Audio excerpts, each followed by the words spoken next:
Der 24. Februar 2022 markiert eine Zeitenwende in der Geschichte unseres Kontinents.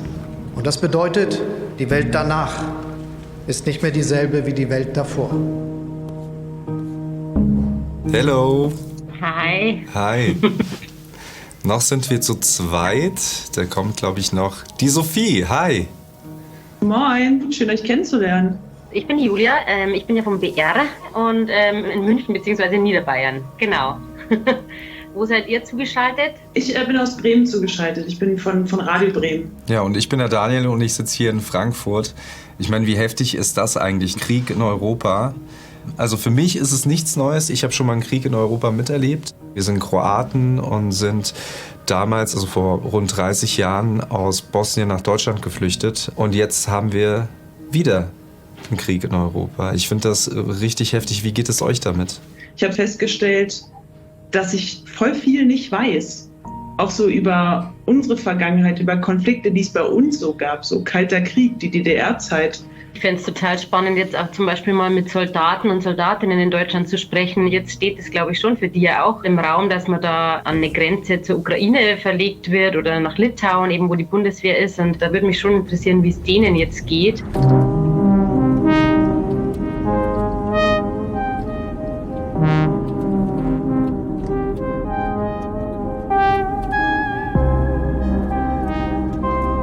Ich bin Julia, habe 2 kleine Kinder.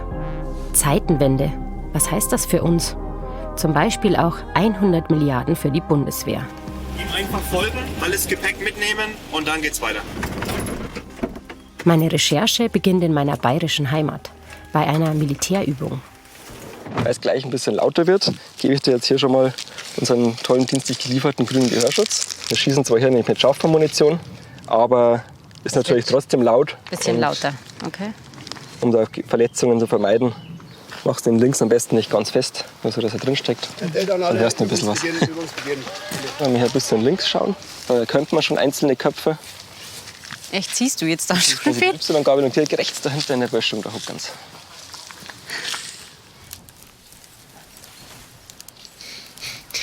Das ist ganz komisch, aber ich bin gerade ein bisschen nervös. Bis jetzt kannte ich das nur aus Filmen, wenn da plötzlich welche so durchs Unterholz schleichen.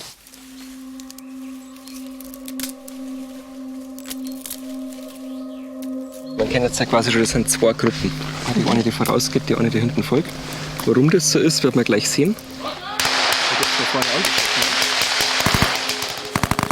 Jäger Mike, hier, sofort nachziehen, aufbauen, Schwerpunktsicherung Nordost. Verstanden? Aufstellung einnehmen, klein letzter Mann verstanden, ich vorne weg. Auf geht's, auflockern, Männer! Die sind quasi von dem Feind angeschossen worden von vorne. Die erste Gruppe bleibt in der Position, hält, schaut, dass der nicht mal nachstößt, während die zweite sich jetzt bewegen kann und quasi in der Tiefe dem Feind nachsetzen kann. Okay, und die Verwundeten? Die Verwundeten? Mich schockiert der Gedanke, dass die Soldaten, die hier gerade noch trainieren, vielleicht schon bald nach Litauen, an die Grenze zu Russland, an die NATO-Außengrenze geschickt werden. Zur Kaserne ist es nicht weit. Bad Reichenhall ist einer der größten Stützpunkte der Bundeswehr und Ausbildungsort für Auslandseinsätze. Kommandeur Mike Keller ist der jüngste Brigadegeneral in Deutschland und er war als Offizier in Somalia, dem Kosovo und in Afghanistan. Ja, herzlich willkommen und das ist hier unsere Kaserne. Wir sind bei den Gebirgsjägern. Genau, das ist die Gebirgsjägerbrigade 23. Früher hatten wir auch mal mehr Gebirgsjägerbrigaden. Ihre Spezialität sind schwieriges Gelände, große Höhen und extreme Wetterbedingungen, auch im Ausland. Kanzler Scholz spricht von der Zeitenwende. Was bedeutet diese Zeitenwende jetzt für Sie als Soldat und auch für die Bundeswehr? Für uns ist es natürlich vom Beruf her keine so eine krasse Zeitenwende, weil wir jetzt natürlich das Gleiche machen, was wir vorher auch gemacht haben. Wir bilden aus, wir üben, um uns dann auf den Extremfall vorzubereiten, sei es jetzt im Auslandseinsatz oder in Landes- und Bündnisverteidigung. Ich denke mal, der Begriff Zeitenwende ist insbesondere für die Bevölkerung in der Bundesrepublik noch mal so ein Signal gewesen, dass der Bevölkerung klar wird, vor dem Angriff der Russen auf die Ukraine war das für uns irgendwie anders. Also es ist jetzt nochmal deutlich konkreter, deutlich fassbarer geworden. Und damit gehen halt bestimmte Dinge einher. Nämlich, dass wir beispielsweise die Bundeswehr moderner nochmal ausrüsten müssen. Und das passiert ja jetzt gerade. Ich habe gelesen, dass tatsächlich nach dem Ausbruch des Krieges in der Ukraine auch aktive Soldaten und Soldatinnen ausgetreten sind. Können Sie sich erklären, warum war es vielleicht so ein bisschen, jetzt könnte da tatsächlich irgendwie eben gekämpft werden müssen? Ich kann mir natürlich vorstellen, dass der eine oder andere auch als Soldat möglicherweise sich in seiner Komfortzone eingerichtet hat. Dass alles gut gepasst hat, die Arbeit Spaß gemacht hat, aber das scharfe Ende, also darum, wo es bei uns eigentlich geht, letztlich der Kampf, der unser Kern ist als Beruf. Wenn man das so ein bisschen verdrängt hat und das dadurch jetzt wieder in den Vordergrund kam, kann ich mir das vorstellen, ist aber vielleicht dann auch gar nicht schlecht, wenn man diese Entscheidung für sich trifft, weil wir natürlich letztlich in der Bundeswehr die Männer und Frauen brauchen, die dann auch zu ihrem Eid stehen. Und dann, wenn es darauf ankommt, auch ihr Land verteidigen, mit allen Konsequenzen. Also auch mit dem eigenen Leben. Genau, also wie gesagt, der Kampf als Kern dessen, was der Soldat tut, bedeutet erstens die Bereitschaft, im Extremfall zu töten und auch die Bereitschaft, beziehungsweise sich der Gefahr auszusetzen, getötet zu werden. Litauen, auf einem Truppenübungsplatz 10 Kilometer entfernt von der belarussischen Grenze. Die Bundesregierung hatte dem NATO-Partner Litauen zugesagt, die Präsenz deutscher Soldaten zu erhöhen, von derzeit rund 1000 auf 3000.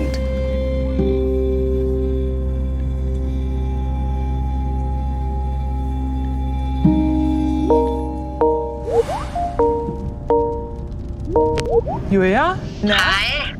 Wie geht's? Also, krasse Einblicke auf alle Fälle. Ich habe echt mit der Bundeswehr oder mit dem Militär noch nie irgendwie Berührungspunkte gehabt. Das hat mir schon irgendwie alles noch mal so ein bisschen mehr vor Augen geführt, dass halt, für die jetzt die Bedrohung noch mal ganz anders ist. Da gibt es halt welche, die werden für den Auslandseinsatz ausgebildet und die sind dann teilweise gehen die nach Litauen. Das ist ja quasi der östlichste Punkt, wo NATO-Soldaten stationiert sind. Und wenn es irgendwie jetzt da mal nochmal der Bündnisball quasi ausgerufen wird, dann sind die da als Erste irgendwie dran. Und hast du mit denen auch über Pazifismus so ein bisschen gesprochen? Was halten die davon? Ja, also der Leitsatz von denen ist quasi kämpfen können, um nicht kämpfen zu müssen. Kämpfen können, um nicht kämpfen zu müssen? Klingt für mich nach Aufrüstung, nach gezielter Abschreckung. Wie im Kalten Krieg. Wir drei haben uns in der Mitte Deutschlands verabredet. An einem Ort, der Point Alpha heißt. Zwischen Rasdorf im Westen und Geisa im Osten. Früher mal ein Stück Grenze im Niemandsland mit Atomraketen auf beiden Seiten. Genau hier hätte der 3. Weltkrieg beginnen können. Und wir wissen nichts darüber. In der Gedenkstätte erzählen sie uns, dass sich nach dem Bau der Mauer hier US-Elitesoldaten und NVA-Soldaten gegenüberstanden. In Sichtweite.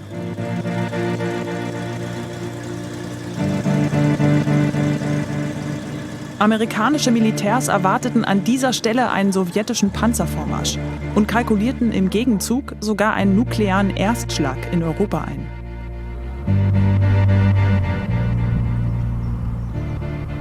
Hier ist echt so total idyllisch, die Hügelchen und jetzt heute Sonne scheint, der Wind rauscht so ein bisschen in den Blättern.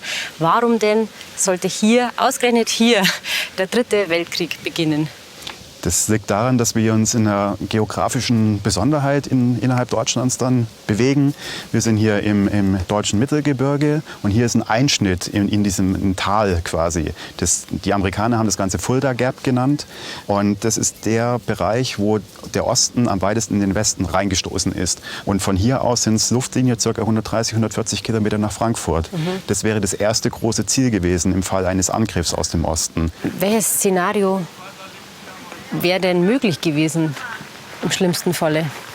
Ja, im schlimmsten Falle wäre es möglicherweise eine nukleare Vernichtung sowohl der DDR als auch der Bundesrepublik gewesen.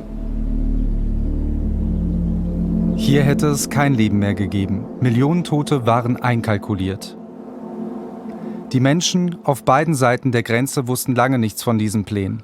Wir treffen Monika Held. Sie ist hier aufgewachsen, auf der westlichen Seite, nur wenige Kilometer von der Grenze entfernt. Und da ist dann Geisa. Das ist Geisa, ja. Ja. Wow, was für eine tolle Aussicht. Ja, ne? Richtig cool. Heute kann man sie genießen. Ja.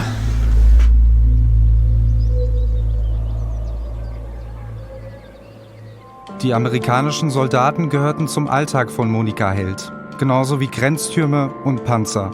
Was sie lange nicht wusste, in jeder Bundesstraße, unter fast jeder Brücke gab es Sprengschächte. Im Ernstfall hätten die Amerikaner sie mit Atomraketen bestückt. Wie war denn eigentlich das Verhältnis zu den Amerikanern? Ich kenne die Amerikaner nur als Freund. Die Amerikaner sind, wenn sie zu den Point Alpha fuhren und von Bad Hersfeld kamen, an unserem Haus vorbeigefahren, mehrmals am Tage. Da war eine große Freundlichkeit da, anders kann ich es nicht sagen. Aber Sie haben jetzt gerade gesagt, das waren Freunde. Ja. Gleichzeitig sollten Nuklearwaffen von den Amerikanern in die Schächte reinkommen. Wie geht das zusammen? Das geht überhaupt nicht zusammen. Das geht gar nicht zusammen und das ist auch mein Problem. Diese Menschen, mit denen wir gefeiert haben, die ins Haus kamen, die nach Wasser gefragt haben und dass diese Amerikaner im Ernstfall ja in diese Sprengstoffschächte nuklearen Sprengstoff gefüllt hätten, um uns zu vernichten, Kollateralschaden, das kriege ich nicht auf einen Nenner. Also das geht nicht. Ja. Was mich noch am meisten beschäftigt, wir haben 3 Kinder, wir wohnen gleich hier unten. Ich habe noch 83, als die Welt wirklich 83 am Rande eines Atomkrieges stand und wir nichts wussten und ich da unten mit 3 Kindern lebe. Also das ist der Moment, der mich überhaupt nicht loslässt. Das ist der Moment, wo ich wirklich auch negative Gefühle habe. Das ist heftig. Das ist heftig und das geht auch nicht weg.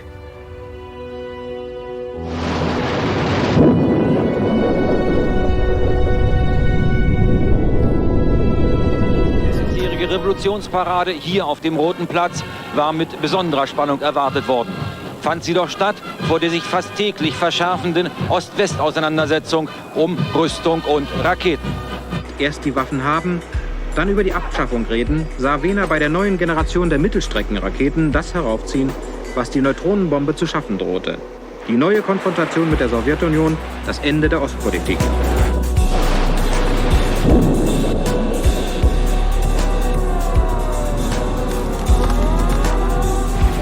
Darf ich Sie fragen, die Sirenen heulen, was tun Sie im Ernstfall? Was soll ich tun? Ich weiß ja, dass Sie praktisch nicht im Ernstfall heulen. Im Ernstfall kann ich gar nichts mehr tun. Da kann ich nur noch abwarten und hoffen, dass die Russen nicht schon hier stehen. Vorstellen kann man sich das eigentlich nicht, ne? Aber ich meine, wenn man jetzt schon nur die Tagesschau immer hört, dann weiß man schon, was läuft, ne? Also Angst hat man schon dann, ne? Was tut man im Ernstfall? Können Sie mir das sagen? Ja, nichts mehr. In dem Moment, wo die Sirene anfängt zu heulen, ist der Blitz schon da. Das ist doch lachhaft, ist das da. Ein Einfamilienhaus im Niederbayerischen. Sein Besitzer hat den Keller zum Atombunker aufgerüstet. Platz für notfalls 25 Personen. 30 cm dicke Betonwände, Stahltüren und Luftfilter sollen gegen Detonationen, Strahlen und chemische Kampfstoffe sichern. Nach einem Atomschlag will man sich hier 14 Tage lang bedeckt halten. So lange reichen die Vorräte. Unter dem Sofa lagert das Werkzeug zur Katastrophenbewältigung. Tja, warum wohl? Man muss eben jetzt schon vorsorgen mit dem Keller. Man soll an die Familie denken, denn wenn man erst hinterher dran denkt, ist womöglich zu spät.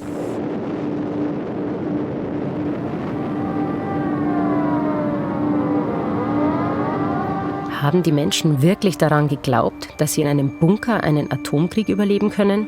Das wirkt aus heutiger Sicht absurd. Im Kalten Krieg gab es mehrere tausend solcher Bunker in Deutschland. Heute sind es noch rund 600, aber wirklich nutzbar ist fast keiner mehr. Sascha Keil führt uns in den Bunker am Berliner Blochplatz, direkt neben der U-Bahn. 1977 wurde er zum Atomschutzbunker umgebaut. Seit dem Fall der Mauer ist er stillgelegt. Wir treten jetzt die Luftschleuse. Die dient dem Luftaustausch, zumindest war es so vorgesehen. Aber wenn viele Menschen hier reinströmen, dann sind beide Türen offen. Okay. Aber die Idee dahinter war, dass keine gefährlichen Stoffe, Brandgase oder so in der zerstörten Stadt in das Bauwerk eindringen. Und hier ist man dann reingekommen wenn irgendwie der Ernstfall, oder wäre man reingekommen, wenn der Ernstfall eingetreten wäre, und um sich erstmal zu versammeln und dann... Genau, die kommen dann hier rein und wer zuerst hier ist, hat einen Platz. Wie viele hätten Platz gehabt? Geplant war diese Anlage für ungefähr 1300 Menschen. Aber wir wissen aus der Erfahrung des Zweiten Weltkriegs, dass eine 3- bis 4-fache Überbelegung, also die 3- bis 4-fache Personenzahl, durchaus hätte eintreten können.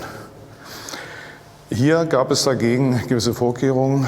Also es gibt in solchen Anlagen Drängelsperren, das heißt, ab einer gewissen gezählten Personenzahl drückt dann eine Automatik die Tür zu, möglichst verletzungsfrei, und dann ist versiegelt. Ne?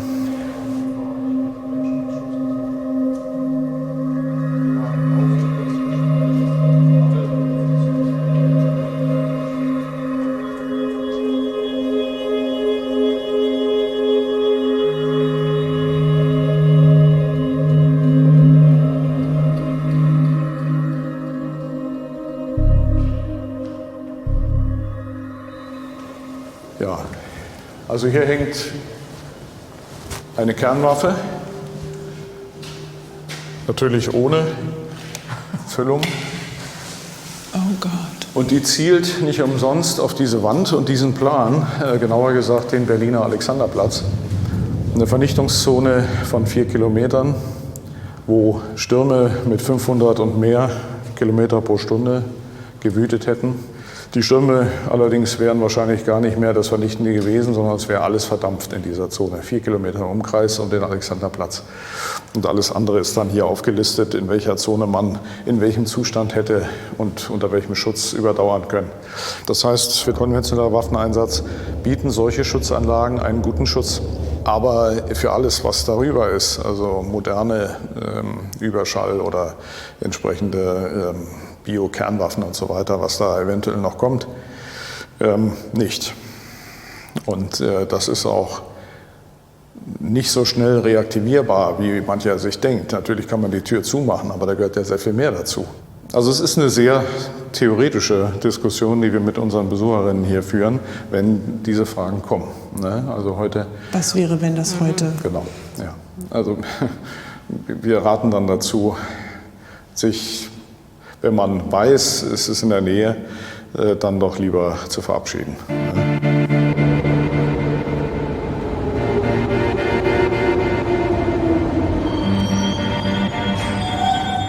Mit dem Ukraine-Krieg wird das plötzlich alles wieder so real. Und ich weiß noch nicht mal, wo der nächste Schutzraum wäre. War den Menschen damals überhaupt bewusst, wie sehr sie in Gefahr waren? Im Westen und auch im Osten? Meine Großeltern kommen aus der DDR. Und bis jetzt habe ich sie nie richtig gefragt, wie sie diese Zeit erlebt haben.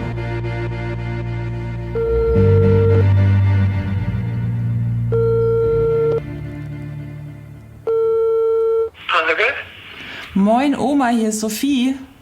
Hallo Sophie. Na, wie geht's dir? Oh ja, das geht.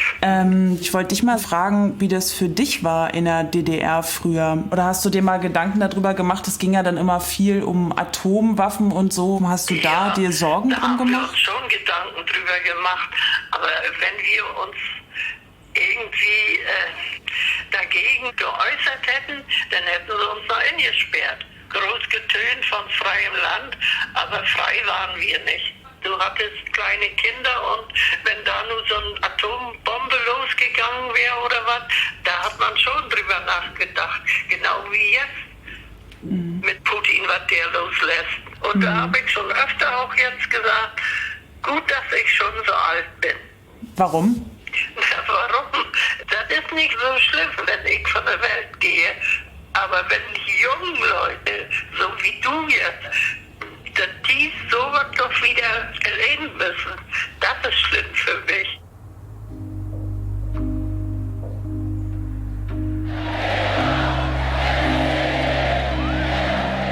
In der DDR gab es riesige Friedensdemos. Geführt von der SED-Prominenz demonstrierten Menschen gegen die Bedrohung durch Atomwaffen. Zumindest gegen die Waffen aus dem Westen. An der Spitze des Friedensmarsches der Generalsekretär des ZK der SED und Vorsitzende des Staatsrates der DDR, Erich Honecker, und weitere Mitglieder der Partei und Staatsführung. Wir fordern Schluss mit der imperialistischen Hochrüstung.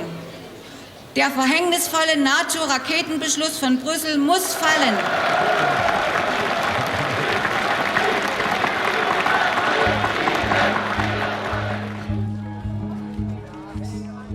Aber es gab auch Protest gegen die in der DDR stationierten SS-20-Raketen oder gegen Kriegsspielzeug in den Kinderzimmern. Schwerter zu Pflugscharen war das Motto der unabhängigen Friedensbewegung. Ja. Moin, Frau Fischer, Sophie Lebitzke hier. Ich lasse Sie rein. Danke.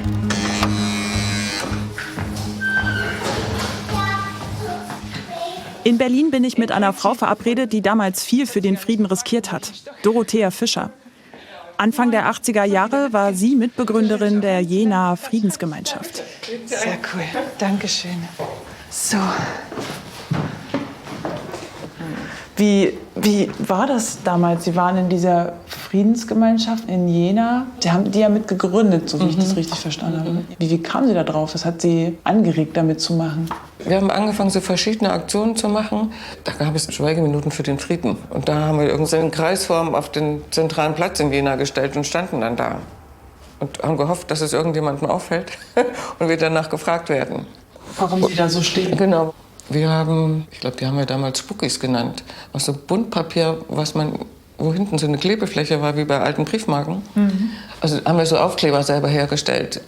Weg mit dem Kriegsspielzeug, entrüstet euch, also irgendwie so. Und das haben wir verklebt an Parkbänke, an Litfaßsäulen. Wir haben offiziell dann einen Brief geschrieben an die USA und an die Sowjetunion und haben um Abrüstung gebeten.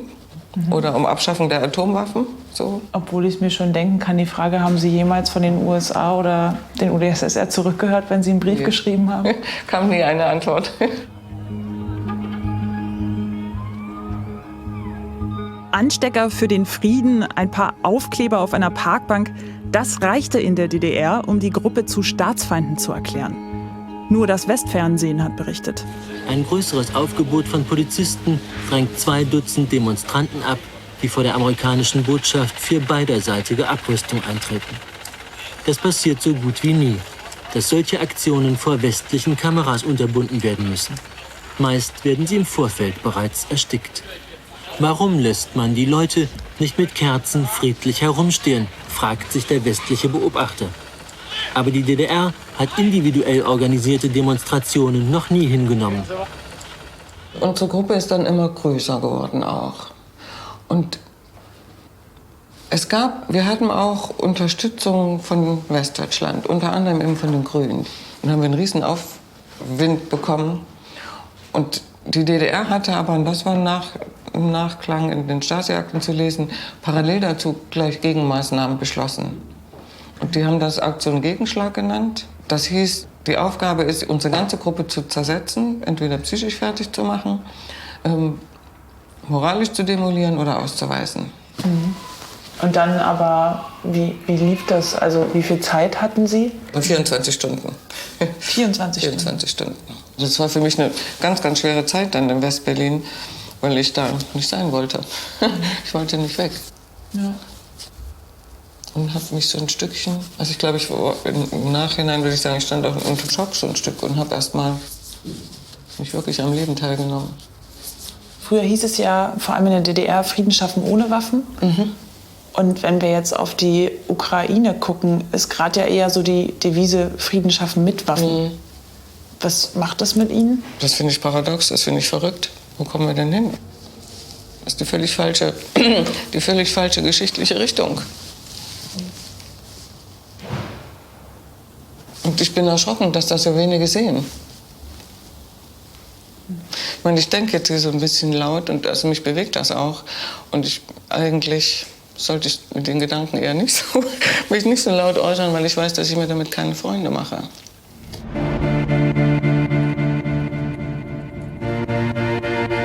Eigentlich war das, was Dorothea Fischer zum Krieg in der Ukraine sagt, ja mal ein Motto der Friedensbewegung. Frieden schaffen ohne Waffen. Bevor ich überhaupt geboren wurde, Anfang der 80er Jahre, gingen in der Bundesrepublik immer mehr Menschen gegen die Stationierung atomarer Mittelstreckenraketen auf die Straße. 300.000 machten sich im Oktober 1981 auf den Weg in die Hauptstadt Bonn. Von welchem Betrieb seid ihr denn? Hertie Zeil. Hertie auf der Zeil, das Kaufhaus in Frankfurt, ne? Ja. Und da haben wir ganz spontan beschlossen, dass wir auch alle zusammen hierher fahren. Also einfach deshalb, weil wir Angst haben vor den Raketen, die jetzt aufgestellt werden sollen. Und zweitens mal wir auch sehen, dass der ganze Sozialabbau, der in Betrieben läuft, die miese Berufsschulsituation eben damit zusammenhängt, dass immer mehr Geld in die Rüstung reingesteckt wird. Das heißt die ganze Zeit, wir rüsten auf für den Frieden. Und das Argument ist also so fadenscheinig geworden, das kann keiner mehr glauben. Der größte Teil erreichte erst gar nicht den Hofgarten, den Hauptveranstaltungsort. Rund 100.000 versammelten sich deshalb nebenan in der Poppelsdorfer Allee und auf dem Kaiserplatz. Und auch hier war kaum noch ein Durchkommen.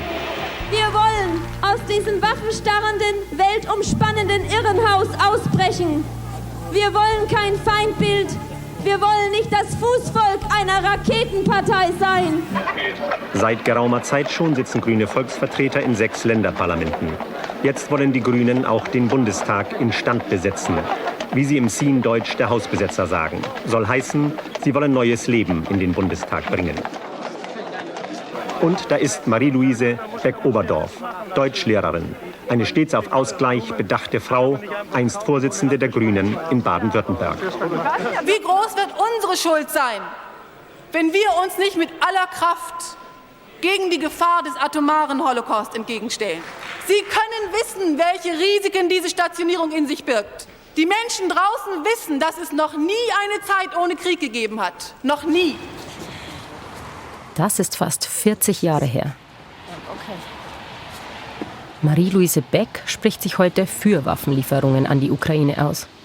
Ist das dieselbe Politikerin, die damals vor dem Bundestag eine flammende Rede für Abrüstung auf beiden Seiten gehalten hat? Wie schaut sie heute darauf zurück?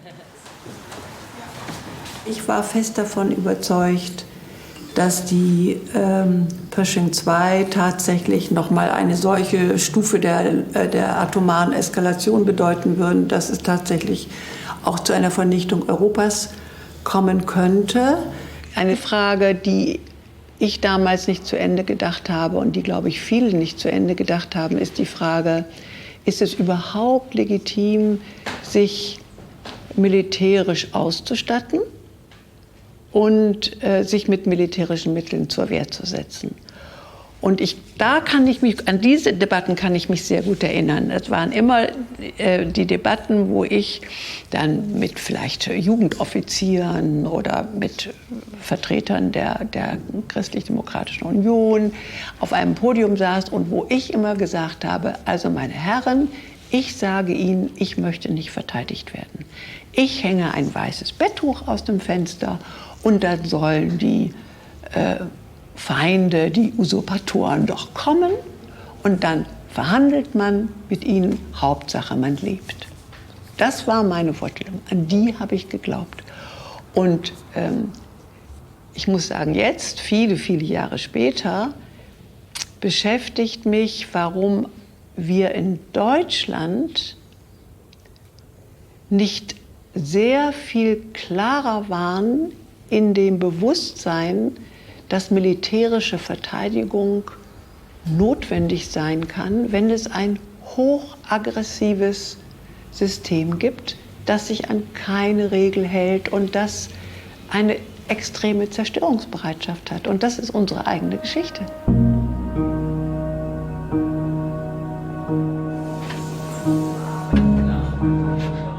Was wäre aus Europa geworden, wenn die Alliierten Deutschland 1945 nicht mit Waffengewalt befreit hätten?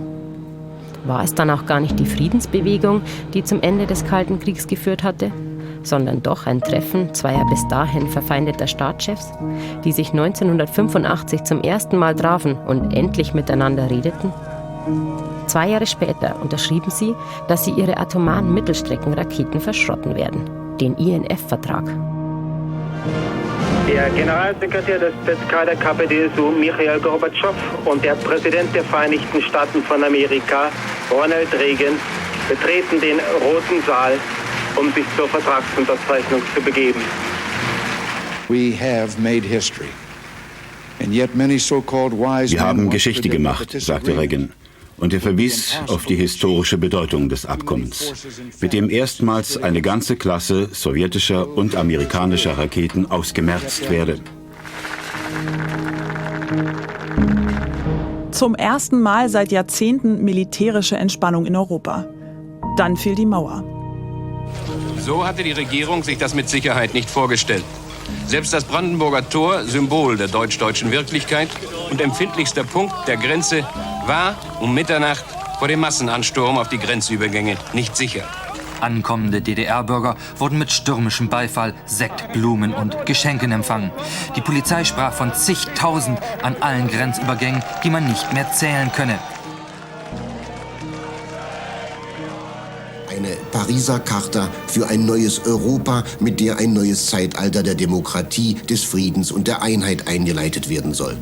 32 europäische Länder sowie die USA und Kanada bekräftigen ihre Absicht, sich künftig jeglicher Androhung oder Anwendung von Gewalt zu enthalten und die territoriale Integrität und politische Unabhängigkeit anderer Staaten zu achten.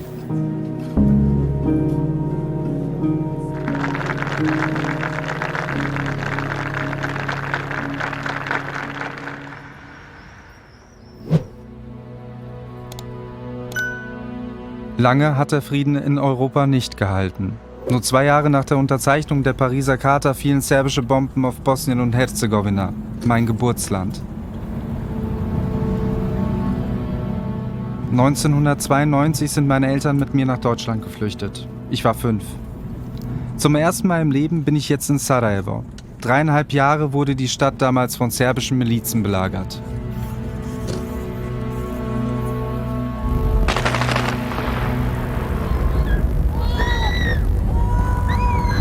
Waffenstillstand in Sarajevo, seit Wochen und immer mehr zerschossen vom Terror durch das Zielfernrohr. Ein Junge ist von serbischen Kugeln schwer verletzt. Der UNO-Soldat traut sich nicht aus der Deckung.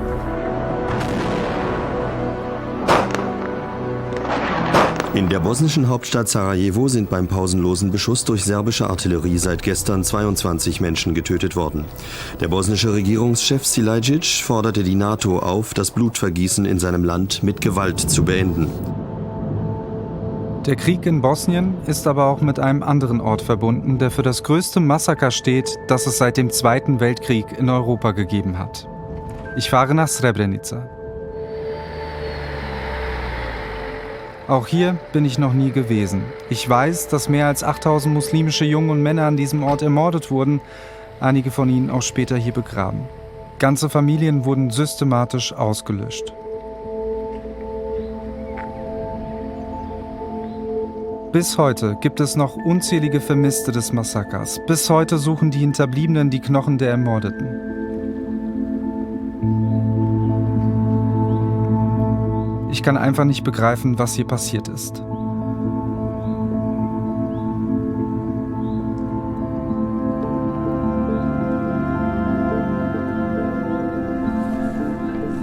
Kader Hotic kommt jeden Tag hierher.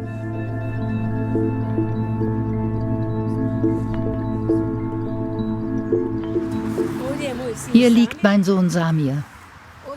Hier Sead, mein Mann. Und dort der Bruder meines Mannes. Da hinten sind noch meine 2 Brüder, Ekrem und Mustafa, begraben. Da liegt Ihr Sohn? Ja, das ist mein Sohn, mein Ehemann und da mein Schwager. Als das hier alles errichtet wurde, haben wir uns darum gekümmert, dass unsere Verwandten möglichst nahe beieinander sind, damit es leichter ist, sie zu finden. Sonst verlierst du dich doch auf dem riesigen Gelände hier.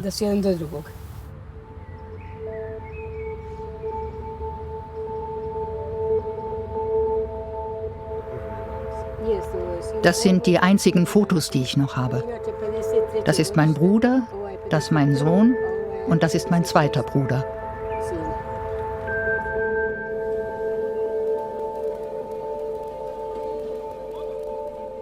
Fast 40.000 bosnische Muslime waren im Sommer 1995 vor den Serben in die UN-Schutzzonen nach Srebrenica geflohen. Sie hatten gehofft, dass die niederländischen Blauhelmsoldaten sie schützen würden. Die Situation vor Ort muss furchtbar gewesen sein. Es gab kaum Wasser und Verpflegung, die Temperaturen waren unerträglich. Auch die Angst vor den Serben.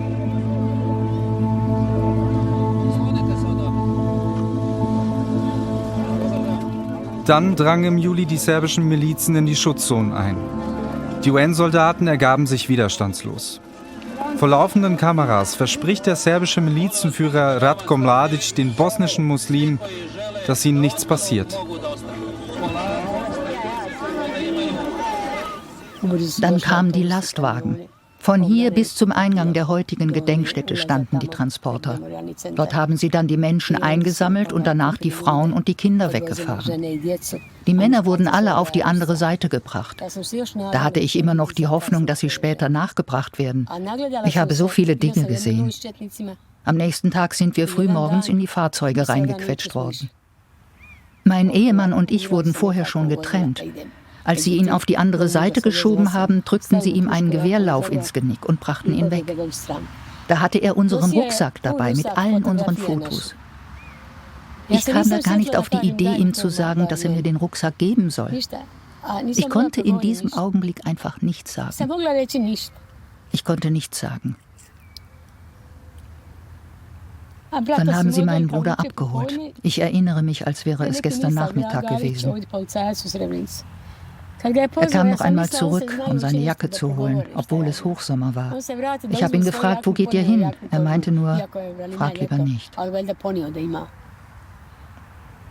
Er wurde dann weggebracht zum Weißen Haus. Dort wurden sie dann besonders gequält. Sie haben ihm die Ohren und die Nase mit einem Messer abgeschnitten und ihm die Augen ausgestochen. Sie haben ihn schrecklich verstümmelt. Und dann wurden alle mit einem Wasserschlauch abgespritzt. Wenn ich darüber spreche, bekomme ich Gänsehaut.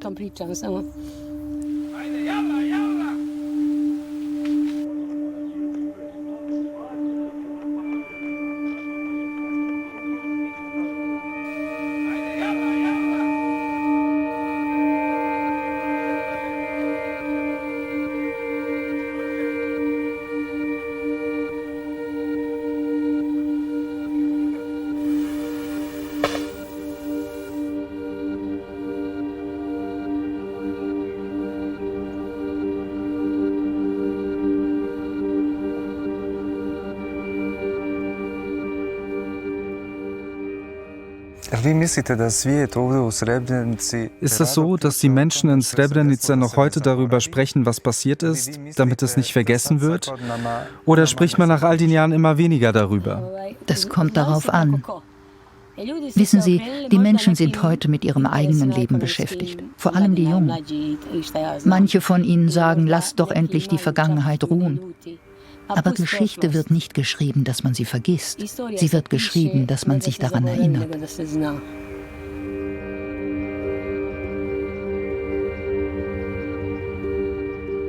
Ich muss gestehen, auch ich habe nie danach gefragt, nicht alles wissen wollen.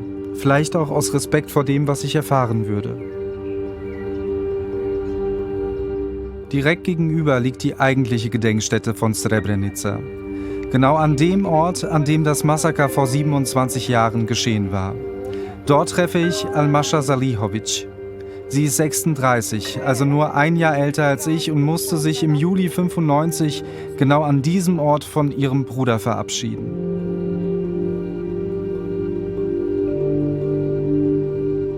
Heute arbeitet sie in der Gedenkstätte auch, um ihrem Bruder ein Stück näher zu sein. Hier in der Halle wurden 5.000 bis 6.000 Menschen selektiert. Auch Almashas 18-jähriger Bruder wurde von der Familie getrennt.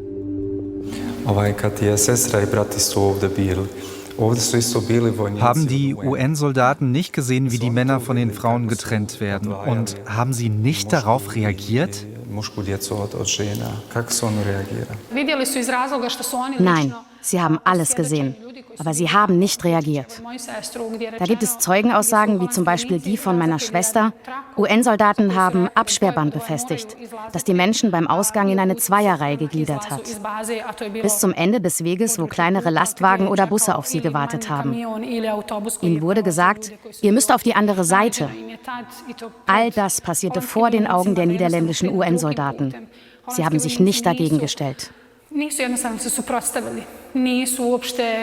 Was denkst du, warum haben sie das nicht gemacht? Meinst du, sie hatten Angst? Ich kann nicht für sie antworten, aber ich glaube schon, dass sie wohl auch Angst hatten. Aber es ist unglaublich, dass Soldaten, die die unbewaffnete Zivilbevölkerung eigentlich beschützen sollten, nicht einschreiten, wenn 15-jährige Jungen von ihren Müttern getrennt werden. Und stattdessen sagen sie, der Junge wird nur auf die andere Seite gebracht und anschließend mit einem anderen Transporter in Sicherheit. All diese Jungen und Männer sind vor den Augen der UN-Soldaten auf Lastwagen gedrängt worden. Und dann sind sie an die Orte gebracht worden, wo sie ermordet wurden. Kann man sagen, Europa hat mit geschlossenen Augen zugeschaut? Das kann man ganz klar sagen.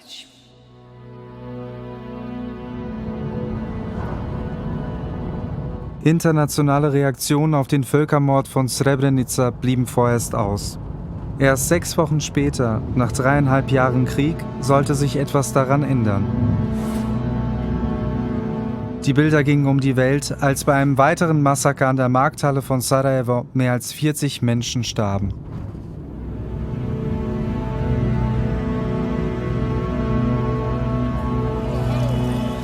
Um kurz nach 11 Uhr detonierte die erste von insgesamt 7 Mörsergranaten mitten in der Menge. Es gibt keine erträglichen Bilder. Und wie sollen die auch aussehen, wenn zerrissene Menschen in Wolldecken eingesammelt werden?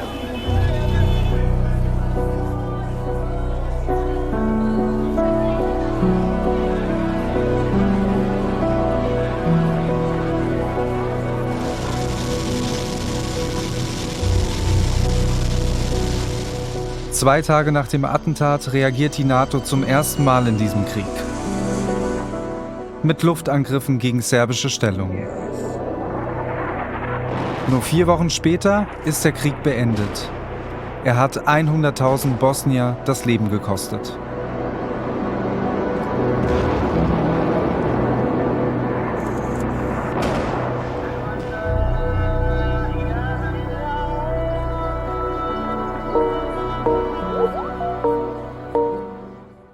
Hi, na, wie geht's euch?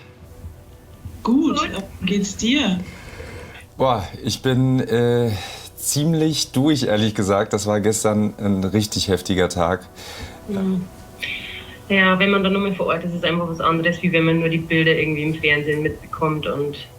Ja, total. Aber kommen bei dir tatsächlich dann auch eigene Erinnerungen nochmal hoch? Weil du warst ja doch relativ klein, als ihr weg seid. Ja, ich war 5, als wir geflüchtet sind. Das heißt, ich habe Bilder im Kopf gehabt und ich habe eigentlich gedacht, über die ganzen Jahre hinweg, dass ich das total gut verarbeitet habe. Bis gestern. Das ist leider nicht der Fall. Vielleicht erst so der Anfang deiner Geschichte, irgendwie nur mal der neue Anfang. So. Ja, denke ich auch. 4 Jahre später gab es wieder Krieg auf dem Balkan. Diesmal im Kosovo. Bis heute umstritten. Denn die NATO griff ohne UN-Mandat ein. Russland hatte dem nicht zugestimmt. Zum ersten Mal waren auch Bundeswehrsoldaten dabei. Deutsche Tornados auf dem Weg nach Jugoslawien. 24 Stunden nach dem Start der NATO-Luftangriffe rollt die neue Welle. Von den italienischen NATO-Stützpunkten Aviano und Piacenza fliegen die Tornados, Tarnkappenbomber und Aufklärungsjets in das Kriegsgebiet.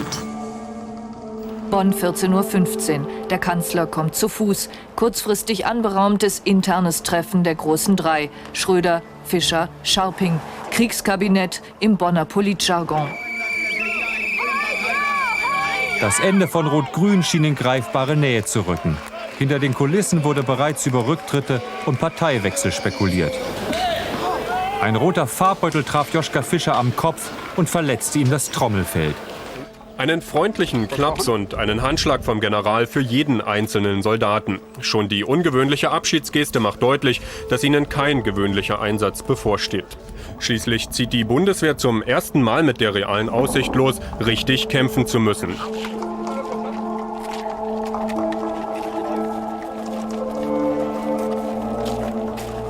Der Kosovo-Krieg war sein erster Einsatz im Ausland.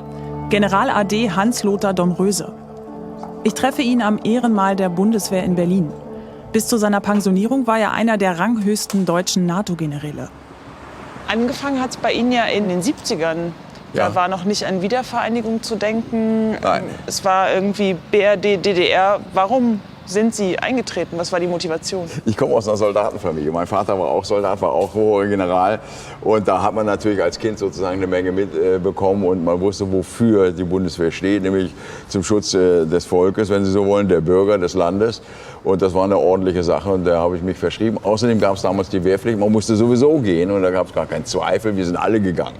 Gleichzeitig gab es ja dann in der Zeit, vor allem Anfang der 80er, diese Friedensbewegung, Frieden schaffen ohne Waffen. Und Sie haben sich ja gewissermaßen dann fast schon für das Gegenteil entschieden. Ja, das ist richtig. Da gibt es natürlich den Traum von dem ewigen Frieden. Das kann man alles durchaus nachvollziehen. Wir Soldaten wollten ja auch nicht unbedingt in den Krieg ziehen. So ist es ja nicht. Aber wir dachten, wir müssen stark sein im Sinne der Abschreckung, sodass keiner angreift und uns überfällt. Und da müssen wir gar nicht kämpfen. Also viel trainieren. Dann brauchst du es hinterher nicht praktisch umzusetzen. Und das hatte eine gewisse Logik und Attraktivität für mich. Das war schon so ein bisschen Ihr Gedanke, ich trete in den Militärdienst ein, um nicht kämpfen zu müssen, um sozusagen verteidigen zu können. Und dieses Kämpfen? Absolut, ich könnte es auch britisch ausdrücken. Join the army, see the world.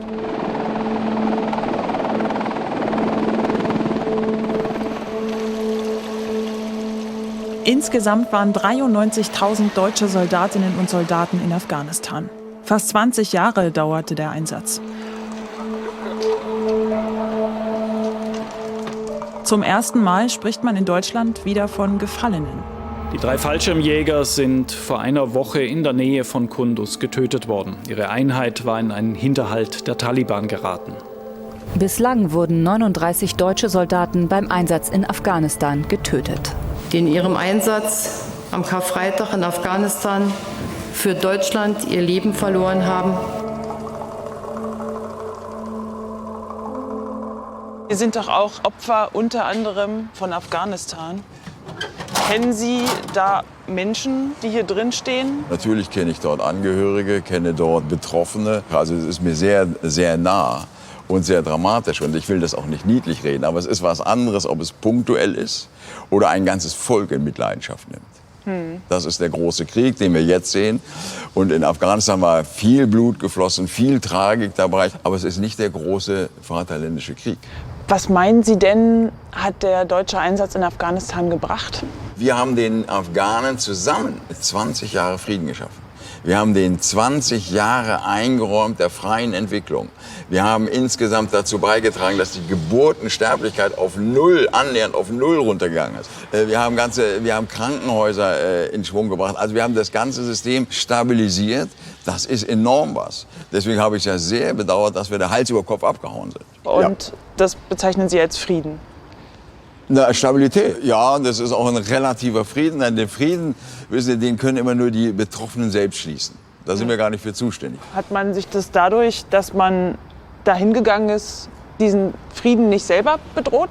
Also hat man den nicht selber aufs Spiel gesetzt, in so ein Gebiet zu gehen? Oder es hieß einfach, wir wollen da Frieden schaffen, damit wir unseren Frieden verteidigen?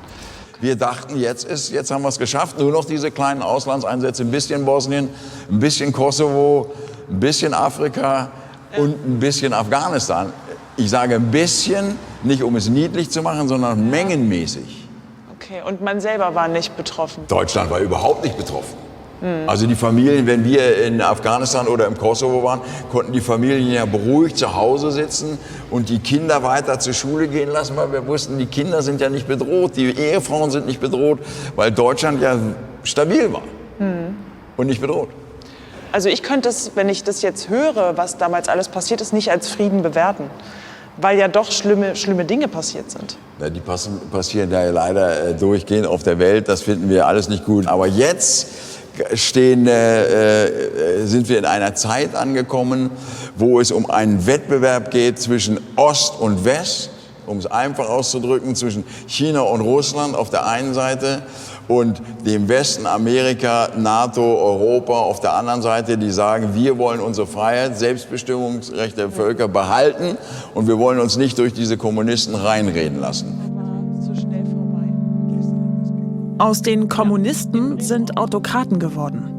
1999 betritt Wladimir Putin zum ersten Mal die Weltbühne. Wladimir Putin. Als wäre er es nicht anders gewöhnt, setzte sich der 47-Jährige schon am Nachmittag auf Jelzins Stuhl. Erst im August war Putin zum Ministerpräsidenten ernannt worden. Putin steht für eine harte Linie im Tschetschenienkrieg. Als Wirtschaftsexperte hat er sich bisher nicht hervorgetan. Wir müssen diesem Viehzeugs noch heute die Gurgel umdrehen, sonst wird es morgen noch schlimmer. Terrorismusbekämpfung ist das Etikett, unter dem Putin seit Wochen Dörfer und Städte in Tschetschenien bombardieren lässt. Obwohl vor allem Zivilbevölkerung getroffen wird, steht fast das ganze Land hinter Putins Kriegspolitik. Mit jedem Tag wächst seine Popularität. Super Putin auf dem Weg nach ganz oben. Für viele ist er der lang ersehnte starke Mann, der endlich Ordnung in das russische Chaos bringt. Die Abgeordneten hatten sich von den Sitzen erhoben, applaudierten für den ersten russischen Präsidenten, der je vor dem deutschen Parlament gesprochen hat. Und der setzte Maßstäbe. 26 Minuten voller Sympathie für die Gastgeber. Klar, offen, werbend für russische Positionen und kritisch mit sich und denen, die zuhörten. Wir sprechen von einer Partnerschaft. Nur in Wirklichkeit haben wir immer noch nicht gelernt, einander zu vertrauen. Heutzutage werden Entscheidungen manchmal überhaupt ohne uns getroffen. Nur werden wir dann nachdrücklich gebeten, sie zu bestätigen. Aber abgesehen von den objektiven Problemen und manchmal aufrichtig, ganz ehrlich gesagt von eigener Ungewandtheit, schlägt unter allem das starke, lebendige Herz Russlands, welches für vollwertige Zusammenarbeit und Partnerschaft geöffnet ist. Ich bedanke mich. Das klingt wie ein gutes Versprechen für die Zukunft. Warum ist das so schief gegangen? Der Berliner Tiergarten ist ein geschichtsträchtiger Ort. Hier fanden die letzten Gefechte des Zweiten Weltkrieges statt.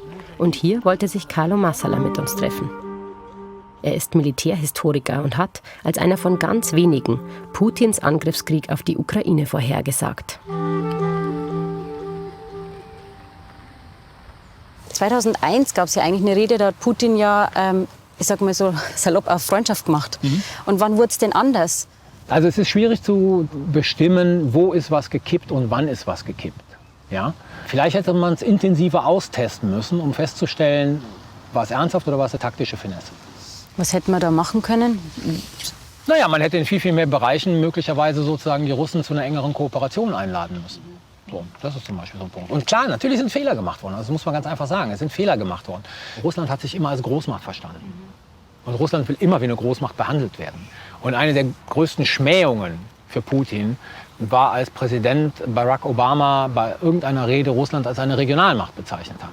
Weil in dem eigenen Verständnis ist Russland immer eine Großmacht. Ob es das zaristische Russland war, das kommunistische Russland oder das Putin-Russland, man ist eine Großmacht und will als solche behandelt werden.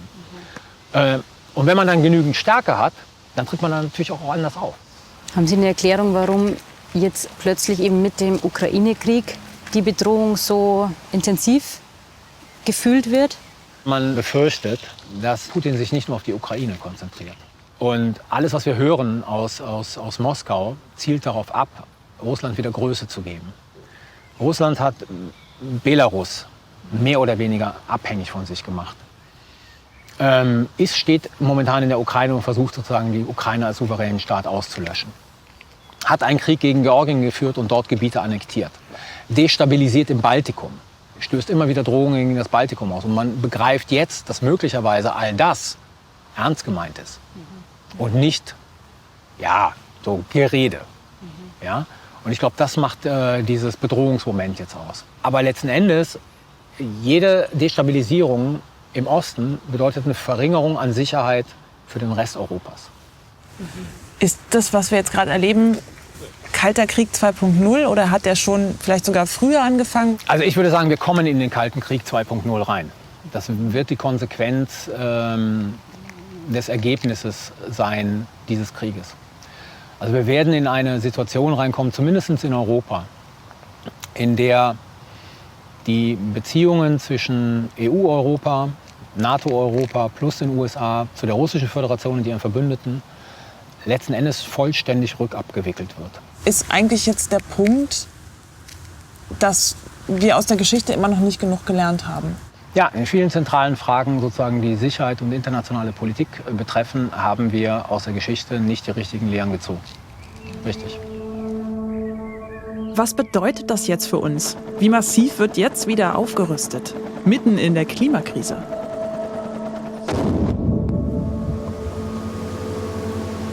Die weltweiten Militärausgaben sind im vergangenen Jahr erstmals über die Marke von 2 Billionen Dollar gestiegen. Im internationalen Rüstungsgeschäft haben die weltweit größten Hersteller ihren Umsatz im vergangenen Jahr um 8,5% auf fast 300 Milliarden Euro gesteigert. Die Bundesrepublik hat ihre Militärausgaben laut SIPRI allein im vergangenen Jahr um 10% gesteigert. Die Zahlen sind von 2021. Das war alles noch vor dem Ukraine-Krieg. Jetzt kommen mit der Zeitenwende noch 100 Milliarden zur Modernisierung der Bundeswehr dazu. Und Putin droht sogar mit dem Einsatz von Atomwaffen. Sind Frieden und Abrüstung endgültig Geschichte? Im Institut für Friedensforschung und Sicherheitspolitik an der Uni Hamburg frage ich die Direktorin Ursula Schröder.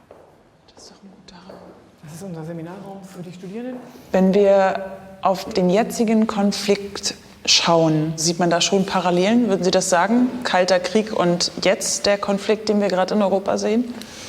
Es ist kein kalter Krieg 2.0, was wir gerade sehen, weil das ein heißer Krieg ist, in dem sich Europa befindet und weil der Kalte Krieg dadurch gekennzeichnet war, dass über lange Jahrzehnte relativ klar war, was die Kontrahenten wollten und wo die Linien gezogen sind. Und das war ein ganz subtiles System von Zeichen, von Symbolen, von Nachrichten.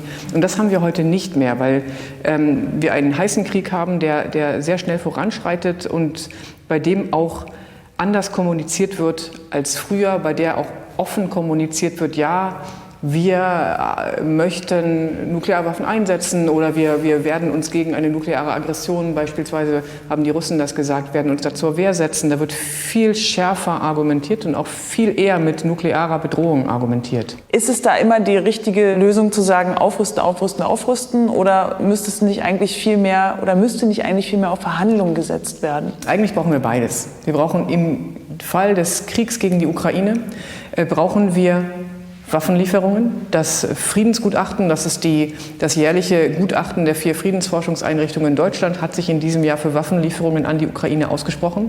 Das ist auch ein erstes Mal für eine Friedensforschungseinrichtung. Und wir meinen das ganz ernst, weil wir davon ausgehen, dass wir der Ukraine die Möglichkeit geben müssen, überhaupt erst an den Verhandlungstisch zu kommen. Und dafür braucht es in diesem Fall Waffen. Das heißt aber nicht, dass nicht auch später irgendwann Verhandlungen notwendig sein werden. Was wäre es dann für ein Frieden, wenn es zum Frieden wieder käme? Und das kommt zu Ihrer ersten Frage zurück, weil der Frieden, den wir in Europa hatten, immer schon einer war unter dem Schatten der Atomwaffen, die in Europa, in den USA und in der ehemaligen Sowjetunion gelagert wurden, weil wir immer in einer Welt leben werden, wenn wir es nicht schaffen, vollständig abzurüsten, in der mitkalkuliert werden muss, dass es Waffensysteme gibt, die die Welt an den Abgrund oder über den Abgrund hinaus bringen können. Das gibt es und das müssen in sicherheitspolitische Abwägungsentscheidungen einfließen. Das ist für mich irgendwie gar nicht so richtiger Frieden. Für mich auch nicht. Ja.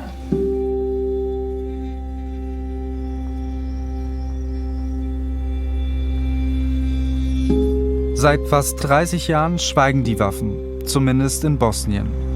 Ich erlebe Sarajevo als eine lebenswerte Stadt. In der Baščaršija bin ich mit Mirza verabredet. Mein Onkel und sein Vater sind eng befreundet. Während meine Familie nach Deutschland geflohen war, blieb Mirza mit seiner Familie immer in Sarajevo. Fast 30 Jahre sind jetzt seit dem Krieg vergangen. Spürst du heute Frieden in diesem Land oder gibt es für dich keinen Frieden? Doch, den gibt es. Man kann den Frieden hier ganz sicher spüren. Die Menschen hier leben ein Leben wie überall in Europa. Ich bin fest davon überzeugt, dass man in Sarajevo den Frieden spüren kann. Ich habe mich in Srebrenica mit einer Frau unterhalten, die gesagt hat, dass es in diesem Land keinen Frieden geben kann. Kannst du dir das erklären? Ja, das kann ich. Draußen auf dem Land, in den kleinen Dörfern ist das sicher oft noch anders. Dort hat es aber auch andere Vorfälle gegeben. Dort geben die Geister noch immer keine Ruhe. Aber Sarajevo ist eine Stadt, eine europäische, die auf jeden Fall nach vorne blickt. Von Jahr zu Jahr wird alles moderner. Im Vergleich zu anderen Regionen in Bosnien und Herzegowina macht das schon einen großen Unterschied.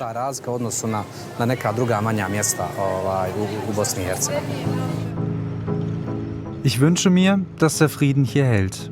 Wenn sich Kroaten, Serben und Bosniaken endlich an einen Tisch setzen und über das sprechen, was passiert ist, dann ist vielleicht auch Frieden möglich.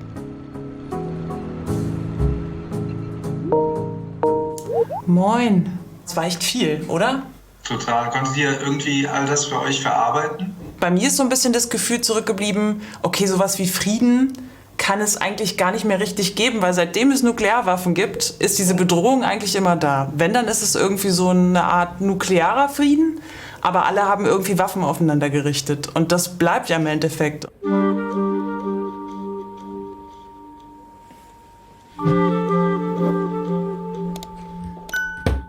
Am Ende unserer Reise kehre ich etwas ratlos zu meiner Familie zurück.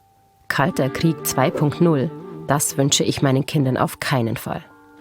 Damit ihre Generation in friedlichen Zeiten aufwachsen kann, dafür sollten wir uns weiter einsetzen.